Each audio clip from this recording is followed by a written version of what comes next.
Kotak Mahindra bank zero balance saving account. आप अपना saving account Kotak Mahindra bank में ऑनलाइन अप्लाई करके कैसे खुलवा सकते हैं, वो भी वैसा सेविंग अकाउंट जिसमें कि अगर आप चाहें तो आप जीरो बैलेंस मेंटेन कर सकते हैं, यानी कि अपने अकाउंट में आप हर समय जीरो बैलेंस रख सकते हैं। यहाँ पे बैंक की तरफ से आपको किसी भी तरह का चार्ज नहीं लगाया जाएगा और बैंक आपके सेविंग अकाउंट को बंद भी नहीं करती है। इस अकाउंट को खुलवाने के लिए आपको किन किन डॉक्यूमेंट्स की ज़रूरत होती है और किन किन टर्म्स एंड कंडीशंस को फॉलो करना पड़ता है, इस अकाउंट में जो आप पैसे रखते हैं उस पर आपको कितने % का इंटरेस्ट रेट मिलता है और कौन कौन से हिडन चार्जेज यानी कि कौन कौन से एक्स्ट्रा चार्जेस पे करने होते हैं। और सबसे इम्पॉर्टेंट बात कि ऑनलाइन अप्लाई करने के तुरंत बाद आपको account number, IFSC code, net banking, mobile banking और ATM कार्ड, ये सारी चीज़ें कैसे मिल सकती है, इन सारी बातों को हम लोग इस वीडियो में जानेंगे। तो आइए जानते हैं। सबसे पहले हम लोग जान लेते हैं कि कोटक महिंद्रा बैंक में हम लोग जीरो बैलेंस सेविंग अकाउंट खुलवाने के लिए ऑनलाइन अप्लाई कैसे करेंगे, क्योंकि इसी प्रोसेस में हम लोगों को ये भी पता चल जाएगा कि यहाँ पे किन किन डॉक्यूमेंट्स की ज़रूरत होती है, किन किन टर्म्स एंड कंडीशंस को फॉलो करना पड़ता है और account number, net banking, mobile banking, IFSC code और ATM कार्ड, ये सारी चीज़ें तुरंत कैसे मिलेगी। तो दोस्तों यहाँ पे ऑनलाइन अप्लाई करने के लिए सबसे पहले आपको इस वीडियो के डिस्क्रिप्शन में जाना है। वहाँ पे आपको एक लिंक मिलेगा।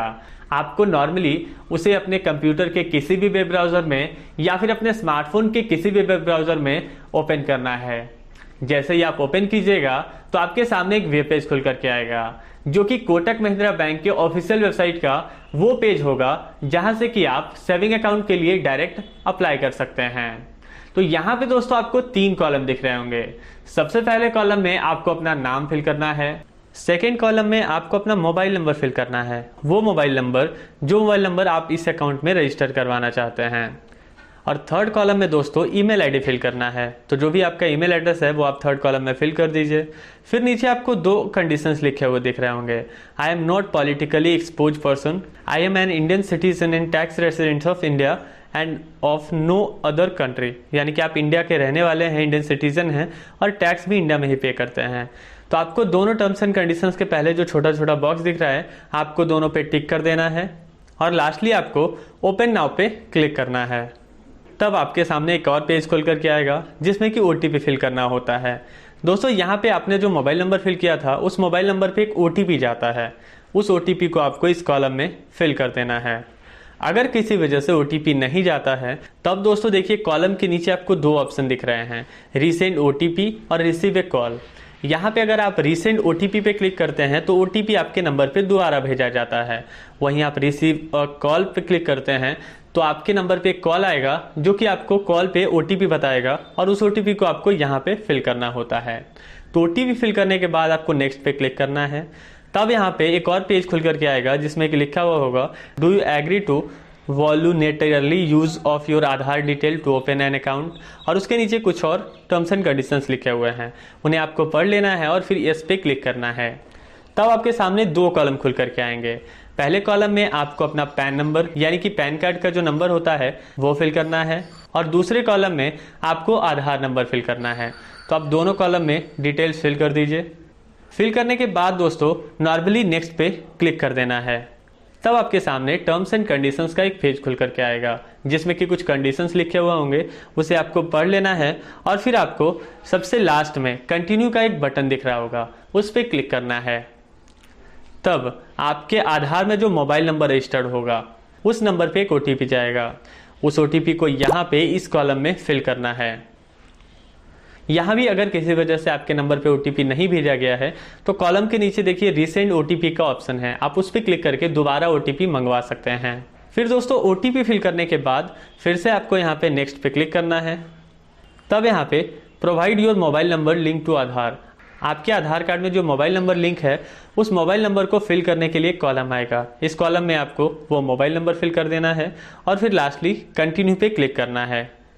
तब यहाँ पे आपके आधार कार्ड में जो एड्रेस फिल होगा वो एड्रेस यहाँ पे दिखाएगा, तो यहाँ पे इसे पढ़ लेना है और फिर कंटिन्यू पे क्लिक करना है। तब यहाँ पे एक पेज खुल करके आएगा जिसमें कि कुछ कॉलम होंगे। इन कॉलम में दोस्तों आपको अपना करेंट एड्रेस, जहाँ पर भी रह रहे हो यानी कि आपका करेंट एड्रेस फिल करना है। तो आप इन सारे कॉलम्स में अपना करंट एड्रेस फिल कर दीजिए। एड्रेस फिल करने के बाद सबसे लास्ट में कंटिन्यू का जो बटन है आपको नॉर्मली उस पर क्लिक करना है। तब आपके सामने फिर से एक पेज खुल करके आएगा जिसमें कि लिखा हुआ होगा tell us a little bit about yourself. यहाँ पे जेंडर का कॉलम होगा, डेट ऑफ बर्थ का कॉलम होगा। तो इन दोनों कॉलम में पहले से डिटेल फिल किए हुए होंगे आपके आधार कार्ड के हिसाब से। जो भी आपके आधार कार्ड में आपका डिटेल दिया हुआ होगा उसके हिसाब से जेंडर और डेट ऑफ बर्थ ये दोनों फिल किया हुआ होगा। तो आपको इसमें आ जाना है थर्ड कॉलम में, यानी कि मैरिटल स्टेटस में। यहाँ पे दोस्तों आपको दो ऑप्शन मिलते हैं, सिंगल और मैरिड। तो अगर आपका विवाह हो चुका है तो आप मैरिड सेलेक्ट कीजिए, अगर आप सिंगल हैं, आपका विवाह नहीं हुआ है तो आप सिंगल सेलेक्ट कीजिए। फिर उसके नीचे आता है ऑक्यूपेशन का ऑप्शन, यानी कि आप करते क्या हैं। तो ऑक्यूपेशन के नीचे जो सेलेक्ट लिखा हुआ है उसके सामने एक रेड कलर का डाउन एरो है, आप उस पर क्लिक कीजिए।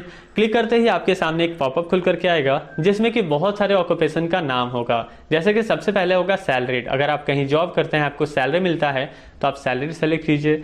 दूसरा होगा सेल्फ एम्प्लॉयड, अगर आप सेल्फ एम्प्लॉयड हैं, खुद का बिजनेस है आपका, तो आप सेल्फ एम्प्लॉयड सेलेक्ट कीजिए। अगर आप प्रोफेशनल हैं तो प्रोफेशनल, हाउसवाइफ के लिए हाउसवाइफ का ऑप्शन है।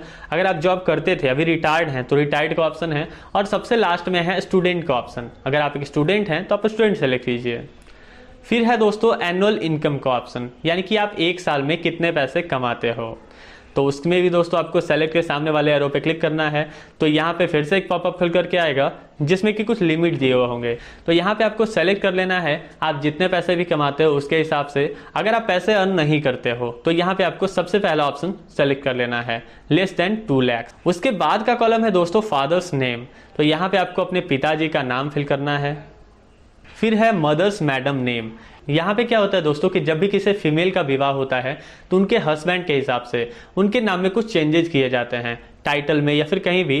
तो यहाँ पे मदर्स मैडम नेम, यानी कि शादी से पहले जो उनका नाम था, अगर चेंज नहीं हुआ है तो वही नाम फिल करना है। लेकिन अगर कुछ भी चेंज हुआ है शादी के पहले वाले नाम में, तो आपको यहाँ पे शादी के पहले जो नाम था वो इस कॉलम में फिल करना है, मदर्स मैडम नेम वाले कॉलम में। और फिल करने के बाद दोस्तों लास्टली आपको नेक्स्ट पे क्लिक करना है। तब यहाँ पे पूछेगा do you want to add a nominee for your account now, यानी कि आप अपने अकाउंट में नॉमिनी ऐड करना चाहते हो। तो ये नॉमिनी क्या होता है दोस्तों, अगर आपके अकाउंट में कुछ पैसे होते हैं और आपका किसी वजह से डेथ हो जाता है तो आपके अकाउंट के पैसे आपके नॉमिनी को ही दिया जाता है, या फिर आपके जाने के बाद आपका अकाउंट जो है वो आपका नॉमिनी ही कंट्रोल कर सकता है। तो यहाँ पे अगर आप ऐड करना चाहते हैं इस अकाउंट में नॉमिनी तो यस सेलेक्ट कीजिए। अगर आप बाद में ऐड करना चाहते हैं, इसे आप बाद में भी ऐड कर सकते हैं, तो I will do it later select कर सकते हैं। लेकिन अगर आप अभी ऐड करना चाहते हैं तो आप एस सेलेक्ट कीजिए। तब यहाँ पे नॉमिनी डिटेल ऐड करने के लिए कुछ कॉलम्स खुल करके आ जाएंगे। सबसे पहले कॉलम में आपको नॉमिनी का नाम फिल करना है। सेकेंड कॉलम में नॉमिनी और अकाउंट होल्डर, यानी कि जिनके नाम से अकाउंट खुल रहा है और नॉमिनी, इन दोनों का रिलेशन क्या है वो सेलेक्ट करना है। ये नॉमिनी दोस्तों कोई भी व्यक्ति हो सकता है। यहाँ पे देखिए सारे रिलेशन का नाम लिखा हुआ है, तो यहाँ पे जितने भी रिलेशन के नाम लिखे हुए हैं इन सारे रिलेशंस वाले को आप नॉमिनी में ऐड कर सकते हो। तो रिलेशन सेलेक्ट कर लेना है। उसके बाद है डेट ऑफ बर्थ, नॉमिनी का जो भी डेट ऑफ बर्थ है वो आप सेलेक्ट कीजिए। फिर है दोस्तों नॉमिनी एड्रेस, अगर नॉमिनी आपके साथ रहता है तो नॉमिनी का और आपका दोनों का सेम एड्रेस होगा। तो उनके लिए दोस्तों है देखिए नॉमिनी एड्रेस के नीचे लिखा हुआ same as my communication address, और उसके सामने एक बॉक्स है, उनको इस पर टिक करना है। तो यहाँ पे उन्हें एड्रेस फिल करने की ज़रूरत नहीं होगी। लेकिन अगर कोई दूसरा एड्रेस है तो वो इन कॉलम्स में उनका एड्रेस फिल कर सकते हैं। और उसके बाद लास्टली कंटिन्यू पे क्लिक करना है। तब यहाँ पे फिर से आप नॉमिनी वाले पेज पे आ जाइएगा। यहाँ पे नीचे है I accept all applicable terms and condition. अगर आप टर्म्स एंड कंडीशन पढ़ना चाहते हैं तो टर्म्स एंड कंडीशंस पे क्लिक करके पढ़ सकते हैं। और पढ़ने के बाद आपको इस बॉक्स में जो आई एक्सेप्ट ऑल एप्लीकेबल के पहले है इसमें टिक कर देना है और फिर कंटिन्यू पे क्लिक करना है। तब आपके सामने एक नया पेज खुल करके आएगा जिसमें कि अभी तक आप जो भी डिटेल फिल किए हैं वो सारा डिटेल यहाँ पे दिखाएगा। पर्सनल डिटेल के साथ साथ यहाँ पे जो नॉमिनी डिटेल फिल किए हैं वो भी डिटेल दिखाएगा।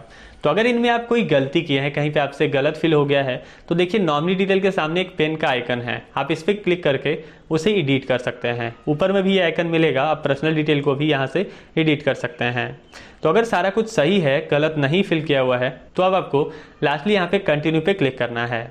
फिर से एक पेज खुल करके आएगा जिसमें कि कुछ डिक्लेरेशन दिए हुए होंगे, कुछ इन्फॉर्मेशन दिए हुए होंगे, इन्हें आपको पढ़ लेना है और फिर कंटिन्यू पे क्लिक करना है। जैसे ही आप कंटिन्यू पे क्लिक करोगे तो फिर से नया पेज खुल करके आएगा जिसमें कि लिखा हुआ होगा where can we meet you, और उसके नीचे होगा सेलेक्ट प्रीफर्ड लोकेशन। तो आपको सेलेक्ट प्रीफर्ड लोकेशन पे क्लिक करना है। तब यहाँ पे आपके सामने दो ऑप्शन खुल करके आएंगे। पहला होगा at any Kotak Mahindra branch और माई कम्युनिकेशन एड्रेस। यानी कि दोस्तों पहला ऑप्शन में ये कहना चाह रहे हैं कि किसी भी कोटक के ब्रांच में आप जाकर के केवाईसी करवा सकते हो, मिल सकते हो। और दूसरा जो है माई कम्युनिकेशन एड्रेस, यानी कि हमारे एड्रेस से नज़दीक जो बैंक है हम केवल वहीं जा सकते हैं, उसी में जाकर के केवाईसी करवा सकते हैं। तो आप अपने हिसाब से इसे सेलेक्ट कर लीजिए जहां भी आप जाना चाहते हैं। सेलेक्ट करने के बाद दोस्तों उस कॉलम के नीचे देखिए आपके एड्रेस से नज़दीक जो भी नियरेस्ट कोटक महिंद्रा का ब्रांच होगा उसका पूरा एड्रेस वहां पे दिखाने लगेगा। तो उसके बाद दोस्तों उसे पढ़ लेना है उस एड्रेस को और फिर नेक्स्ट पे क्लिक करना है। तब यहाँ पे आएगा set your mobile banking pin, जिसे कि शॉर्टकट में एम पिन कहते हैं, और उसके नीचे दो कॉलम होंगे। इसमें दोस्तों आपको अपना एम पिन सेट करना है, यानी कि जब आप मोबाइल बैंकिंग यूज करोगे तो वहाँ पे एक एम पिन की जरूरत होगी लॉगिन होने के लिए और लॉग आउट होने के लिए। तो उस एम पिन को यहीं पे क्रिएट कर लेना है। ये एम पिन दोस्तों 6 न्यूमेरिक डिजिट का होना चाहिए। एम पिन में दोस्तों कोई भी नंबर रिपीट नहीं होना चाहिए। वो दोस्तों जैसे ही आप पहले कॉलम पे क्लिक कीजिएगा तो उसके नीचे 3 इन्फॉर्मेशन दिए हुए होंगे, उसके हिसाब से आपको एम पिन बना लेना है और वही एम पिन सेकेंड कॉलम में भी फिल करना है। फिल करने के बाद फिर आपको कंटिन्यू पे क्लिक कर देना है। जैसे ही आप कंटिन्यू करोगे तब दोस्तों यहाँ पे लिखा हुआ आएगा welcome to the 811 club Roshan Kumar, जो भी आपका अकाउंट होल्डर नेम होगा। और उसके बाद उसके नीचे आपको वहाँ पे अकाउंट नंबर दिया हुआ रहेगा। उसके बाद योर CRN नंबर होगा। दोस्तों मोबाइल बैंकिंग में लॉगिन होने के लिए CRN नंबर की भी जरूरत होगी। फिर